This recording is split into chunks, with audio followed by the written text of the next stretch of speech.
¿por qué nos demoramos tanto como país en entender que el consumidor tiene que tener un respaldo y en entender que básicamente los derechos los tenemos que hacer respetar y que no podemos doblegarnos? Porque claro, vemos esta reflexión en otros países. Yo voy y consumo, pero ese consumo no es gratuito, o sea, me cuesta el dinero, por lo tanto, esa transacción ya me da un derecho a mí tan equitativo al que tú que me estás brindando y eres dueño de esa empresa o de esa corporación. Pero ¿por qué nos hemos demorado tanto? Bueno, porque nadie se tomó el tiempo de enseñarnos, nadie se tomó el tiempo de capacitarnos, nadie se tomó el tiempo de prepararnos, pero sin embargo se nos exigen un montón de cosas, ¿no? Entonces, por eso yo digo que el tema de la educación es fundamental para que los consumidores cambiemos de actitud y estemos mejor preparados. Entonces, en las innovaciones del Código del Consumidor se recogen este tipo de ideas. Y ya que mencionas el tema de la competitividad, yo creo que la queja del consumidor, el reclamo del consumidor, como comentábamos, no debe ser visto como un problema, sino como un regalo para el proveedor, porque le está diciendo dónde está fallando su negocio, cuál es el problema de su negocio, y el consumidor se lo está diciendo gratis. El empresario, gratuita, ¿no? Claro, el empresario no está gastando en consultores, en investigaciones, no, está viendo un consumidor de la calle y gratis le está dando ese regalo. Entonces el empresario tiene que cambiar de actitud y ver que el tema de la queja, lejos de ser visto como algo molesto, tiene que ser visto como algo útil, como algo gratificante. Y no sé si te ha pasado a ti, pero cuando uno recibe un buen servicio, regresa. Es decir, el trato no solamente regresa, sino que lo cuenta a los demás. ¿Y qué mejor publicidad que esa para una empresa, un proveedor? Claro, pero hay un tema acá que quiero redondear y que es muy importante para nosotros los consumidores, y es el tema de la normalización. ¿Qué cosa es la normalización, amables televidentes? La normalización es que para fabricar cada tipo de producto, digamos calzado, digamos chocolate, digamos cascos, digamos labiales, el producto que sea, existe lo que se llaman normas técnicas. Las normas técnicas son los estándares mínimos que deben observar los fabricantes para la elaboración de sus productos. Pero ¿qué pasa en el Perú? Que a diferencia de lo que sucede en otros países, las normas técnicas son voluntarias, es decir, el empresario que quiere las cumple, el empresario que no quiere no las cumple, y por eso tenemos productos de dudosa calidad. Entonces, solo cuando la norma pasa a ser reglamento técnico se convierte en una disposición de observancia obligatoria. Entonces, ¿nosotros qué decimos? Mientras las normas técnicas sean tan libradas a la libre voluntad del empresario, tenemos el riesgo de tener chocolate sin cacao, tenemos el riesgo de tener labiales con plomo, tenemos el riesgo de tener sillas de plástico que cuando te sientas se caen y puedes ir a dar con tu cuerpo en el suelo. Si eres una persona de la tercera edad, te puedes romper la cadera, si eres un niño te puedes golpear la cabeza, en fin. Mientras tengamos productos que no tienen parámetro alguno, primero que le daremos al consumidor productos deficientes y en segundo lugar no seremos competitivos.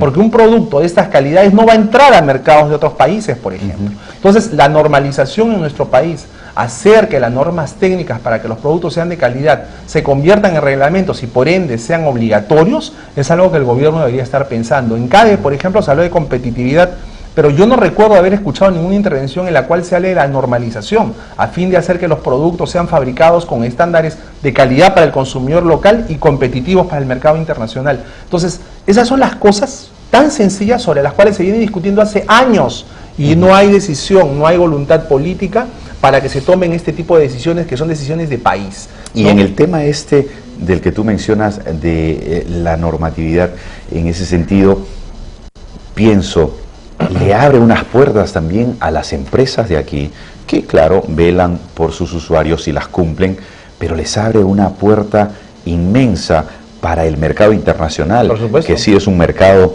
digamos, al cual las empresas peruanas quieren ingresar y que sí les exigen cumplir. Entonces, no se encuentran con una realidad desconocida, ¿no? Sino ya con una realidad conocida. Nosotros descubrimos, por ejemplo, que los zapatos de seguridad para los trabajadores, esos zapatos que tienen punta de acero reforzado, que son usados por los mineros, las personas que trabajan en fábricas, etcétera, descubrimos que los zapatos de seguridad no obedecían la norma técnica y no tenían acero, tenían cualquier cosa en la puntera, de tal modo que si una persona tenía un accidente y pensaba que su pie estaba protegido, no lo estaba. ¿Por qué? Porque la normatividad técnica, repito, no es obligatoria en nuestro país. Vamos a ir, estábamos profundizando en este tema de la reclamación de nuestros derechos y cómo esto no solamente es pro consumidor, pro usuario, sino también es pro empresa, porque les ayuda a competir, a generarse, como tú lo decías bien, de manera gratuita, no contando con consultoras, sino con el propio público que les consume de cómo va su servicio. Así es.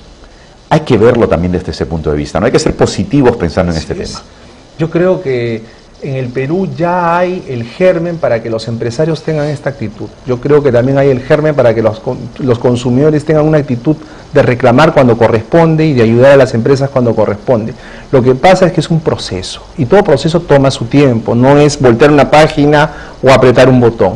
Los procesos toman su tiempo y por eso yo creo que ahora que el Código del Consumidor entra en vigencia y con estas disposiciones, por ejemplo, para que el libro de reclamaciones funcione, para que se etiqueten los alimentos transgénicos, para que se eduque a los consumidores desde la escuela, para que se establezcan sistemas expeditivos de reclamación o para que se municipalice la defensa del consumidor y se involucre a los municipios, a las 3.842 municipalidades que hay, porque lamentablemente el tema del consumidor sigue siendo muy centralista, muy citadino, y tú te vas a la ceja de selva o a la sierra, a las provincias, a los caseríos, y tú les hablas de defensa del consumidor y estás hablando chino, ¿no? En pleno siglo XXI. Entonces es un proceso largo que queda por andar y solo va a funcionar este proceso en la medida en que se entienda que el Estado solo no lo puede hacer, que tiene que involucrar a la sociedad, que tiene que involucrar a los consumidores, porque el Estado no puede abrir oficinas en todo el Perú, el Estado no puede abrir oficinas en todos los vecindarios, en todos los distritos, no lo puede hacer, es imposible. Pero lo que el Estado sí puede hacer es dar las facilidades para que los consumidores se organizan, dar las facilidades para que los gobiernos locales, los gobiernos municipales tengan oficinas, pueden darse facilidades y para que la gente cuente con información que le permita defender sus derechos, en fin, pero no pensar que el Estado lo puede hacer todo, porque si no seguiríamos en lo mismo. Hemos hablado mucho del reclamo, Samuel, pero no es todo el reclamo. La finalidad del código es no solo preocuparse de violar tu derecho, vamos a sancionar, es antes que eso prevenir, evitar que se produzca la violación. O sea, a diferencia de la legislación anterior, este código es preventivo, no solo represivo, como era la legislación anterior. Y por eso mecanismos como, por ejemplo, el libro de reclamaciones del cual hemos hablado tanto, sirven para disuadir al empresario de violar el derecho del consumidor y más bien sirven como un mecanismo para brindar un mejor servicio. Lo mismo los nuevos mecanismos de administración en caso de que haya conflicto, como el arbitraje de consumo, que se está creando, en virtud del cual ya las personas, los consumidores, cuando tengan alguna queja con una empresa o algún potencial reclamo con una empresa, ya no la van a tener que llevar al Poder Judicial ni al Indecopi, sino que sencillamente va a haber un arbitraje al cual se van a someter las partes y lo que decía el árbitro cuando laude, pues va a tener el carácter de cosa juzgada, va a ser algo que ambas partes van a respetar. Entonces, hay muchas cosas innovadoras, ¿no? Pero lo más importante es que los consumidores entendamos de que tenemos derechos y que se tienen que respetar. Qué pena que no nos dé el tiempo para contar todas las mil y una aventuras que hemos estado comentando como consumidores, que lo debemos hacer en otro momento. Sí, seguro, pero mil y una aventura que uno también atraviesa como usuario. Y esto que tú dices de las provincias y cómo muchas veces el tema... Están ajenas a estos temas. Pero ¿cómo no lo vemos desde este punto de vista? Porque me has llevado a la reflexión al pensar en este sentido. Las provincias son los lugares donde más descansa el turismo. Así es. Y los turistas son personas que vienen de una sociedad o vienen de sociedades donde este tema del consumidor, de sus derechos, de la empresa, la competitividad, está en otro nivel.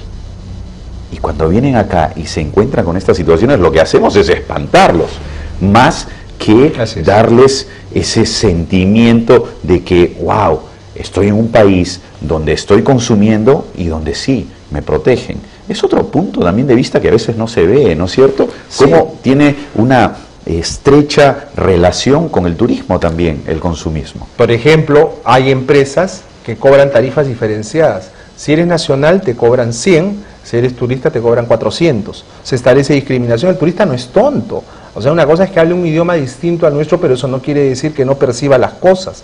Y no se hace nada al respecto. Y la discriminación en el consumo está prohibida.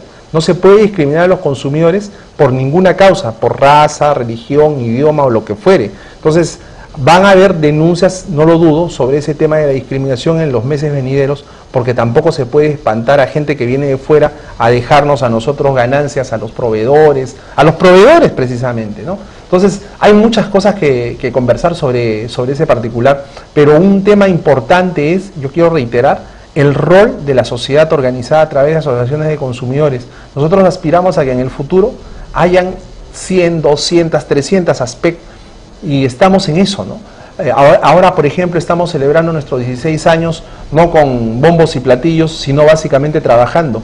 Fíjate lo que estamos haciendo. En esta semana hemos traído a una expositora argentina para hablar de responsabilidad social empresarial y que es el 2 de diciembre, ¿no es cierto? No, esa fue hace 2 días. El 2 de diciembre tenemos otro evento, qué bueno que me lo menciones. El 2 de diciembre tenemos un evento precisamente en el María Angola sobre propiedad inmueble y código del consumidor. Ahí está. Resulta que gran número de las quejas que tenemos es por estafas con los inmuebles. Los consumidores en este boom de la construcción están comprando departamentos que vienen con acabados diferentes, están comprando viviendas que se supone que tienen medidores de agua y luz separados y es falso, están comprando casas o departamentos en edificios de 7 pisos sin ascensor. En fin, o sea, los abusos que se están perpetrando son muchos, aparte que no se cumplen en algunos casos con las normas de seguridad para las edificaciones. Entonces, sobre este y otros temas vamos a abordar en el seminario que tenemos el 2 de diciembre, dirigido a empresarios que fabrican inmuebles, dirigido a personas que comercializan, dirigido a consumidores que quieren comprar una vivienda, para que tengan mucho cuidado. Y recuerden a los que venden inmuebles que hoy en día la publicidad tiene efecto vinculante. ¿Qué significa esto? Que si un comerciante o una persona que vende inmuebles anuncia que el inmueble en su publicidad va a tener tales características, después, aunque no las ponga en el contrato, basta que hayan estado en la publicidad para que se incorporen al contrato.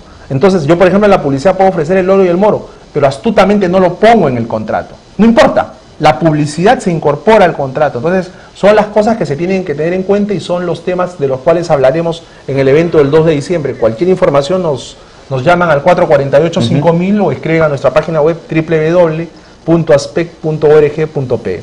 Señor Cristóbal Cáceres, muchas gracias por esta amplia conversación, muchas veces interrumpida por esta información en vivo de la visita oficial del presidente de Chile, pero sí, sumamente interesante y ya es hora, pues. Yo, por ejemplo, después de haber vivido tantos años fuera del país, creo que esta defensa, este derecho de los consumidores se debe aplicar porque nos hace mejor país. De eso estoy convencido. Y nos hace mejor sociedad también, no solamente para los que la convivimos aquí, sino para los que vienen y nos visitan y comparten con nosotros ciertos momentos. Muchas gracias. Gracias por ayudarnos a celebrar nuestros 16 años. Felicitaciones por eso una vez más.